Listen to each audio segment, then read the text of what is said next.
இறை இரக்க ஆண்டவரின் அன்பு பக்தர்களே, ஓ நான் ஒரு பாவி, எனக்கு எல்லா நன்மைகளும் கிடைக்குமா, இறைவனிடம் அருள் கிடைக்குமா என்று கவலைப்பட்டு கொண்டிருக்கிறீர்களா? இதோ இறை இரக்க ஆண்டவரின் வாக்கு உங்களுக்காக. எபேசியருக்கு எழுதிய திருமுகம் 1:7 கிறிஸ்துவின் இரத்தத்தின் வழியாக நாம் மீட்பையும் நம் குற்றங்களின் மன்னிப்பையும் பெற்றிருக்கின்றோம். இது அவரது அருளின் செல்வத்திற்கேற்ப கிடைத்தது என்று கூறுகின்றார். ஆம், இந்த இறை வார்த்தையானது நாம் இறைவனின் இரத்தத்தினால் மீட்கப்பட்டிருக்கிறோம், பாவங்களிலிருந்து விடுவிக்கப்பட்டிருக்கிறோம் என்பதை நமக்கு நினைவூட்டுகின்றது.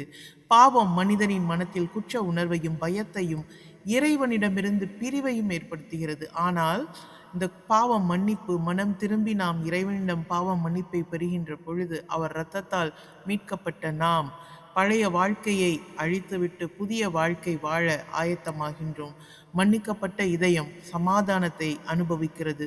மீட்கப்பட்ட வாழ்க்கை, நம்முடைய வாழ்க்கை நம்பிக்கையோடு முன்னேறுகிறது. அந்த நம்பிக்கையான முன்னேற்றத்தை நாம் இன்றே பெற்றுக்கொள்வோம். ஆமென். இறை இரக்கம் போற்றி.